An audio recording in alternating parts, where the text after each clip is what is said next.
Hello everyone, I hope आप सब ठीक होंगे और अपने अपने एग्ज़ाम की तैयारी में लगे हुए होंगे। तो आज की मॉर्निंग ना मैंने सोचा कि चलो मैं ना थोड़ा स्टडी व्लॉग डालती हूँ, तो मैं बस वही बना रही थी। तो अभी उठी हूँ मैं, तो मैंने ना अभी स्टडी करना स्टार्ट करूँगी। तो ये मेरे पास एक बुक है रीड की, तो मैं इसी से एचटेट को प्रिपेयर कर रही हूँ।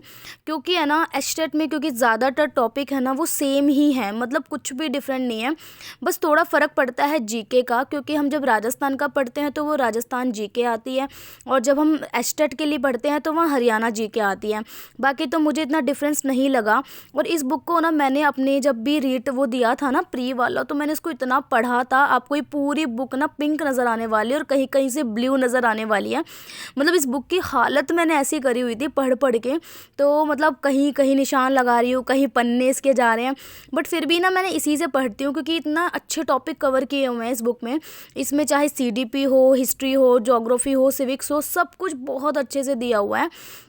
तो ना देखिए, ये इसका इंडेक्स है। तो इस तरीके से ना इसमें मतलब बहुत सारे टॉपिक हैं जिनको फुली कवर किया हुआ है, कुछ भी ऐसा छूटा नहीं था। तो इसलिए मैंने सोचा चलो एस्टेट को भी ना इसी बुक से प्रिपेयर किया जाए। जैसे कि देखो, ये ना यहाँ पर हिस्ट्री है, तो यहाँ पर सारे चैप्टर्स दिए हुए हैं जो आने चाहिए।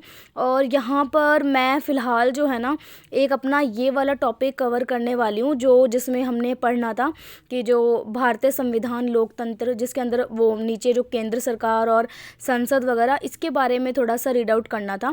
क्योंकि मैंने ऑलरेडी पढ़ा हुआ है, बट फिर भी हमें, क्योंकि पता है ना कई बार भूल भी जाते हैं, तो बार बार स्टडी करना होता है। तो मैं बस इसी टॉपिक को कवर करने का सोच रही थी। तो जैसा कि आप लोगों को पता है ना कि एग्ज़ाम तो जब भी हो उससे कोई मतलब नहीं होना चाहिए। हमें सिर्फ इस पे फोकस करना है कि हमें किसी भी तरीके से अपने एग्ज़ाम को ना क्वालिफाई करना है। क्योंकि देखिए, मैं स्कोर पे इतना ध्यान नहीं देती हूँ, मैं सिर्फ ध्यान देती हूँ कि हमारा क्वालिफाई एग्ज़ाम जो होते हैं वो कम से कम क्वालिफाई हों। क्योंकि हम जितना ज़्यादा प्रेशर लेंगे ना अपने ऊपर कि हमारा बहुत अच्छा स्कोर आए, क्योंकि देखिए अगर आपका बहुत अच्छा स्कोर भी आएगा तो भी आप जो भी हरियाणा में टीजीटी एग्ज़ाम होंगे वहाँ आप बैठोगे, और जिसके 90 मार्क्स भी आएंगे वो भी बैठ जाएंगे। तो कोई ऐसा इशू तो है नहीं कि आपको बहुत अच्छे मार्क्स लाने हैं, आपको पासिंग मार्क्स लाने हैं। लेकिन पढ़ना हमें ऐसे होगा जैसे कि कम से कम 130 140 मार्क्स के लिए हमें पढ़ना चाहिए, ताकि हमारा एक अच्छा स्कोर बन जाए, सिर्फ इसलिए।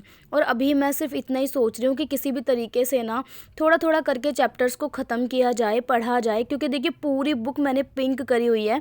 इवन मैं तो कभी भी लेके बैठती हूँ ना, तो लोगों को लगता है पता नहीं ये इस पूरी बुक को किस तरीके से मतलब पूरा ख़राब कर रखा है इसने।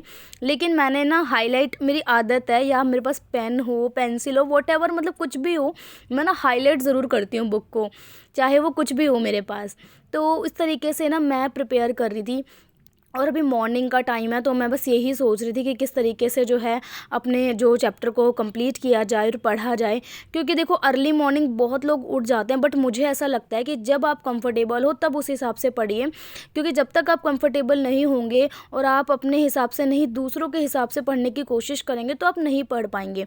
तो आप जब पढ़िए जब आपको अच्छा लगता है, जब आपको लगता है कि आपका दिमाग पूरा फ्री है और आप बहुत अच्छे से पढ़ सकते हैं। यहाँ पर ना अब मैंने इसकी जो है स्टडी करना स्टार्ट कर दिया। तो मैंने सोचा था कि चलो मैं अपना कम से कम एक अपना व्लॉग ऐसा बनाऊं, क्योंकि मैं व्लॉग बनाती नहीं हूँ, बट फिर भी मैंने सोचा कि मैं बना देती हूँ, और इसलिए ना मैंने ऐसे बना लिया।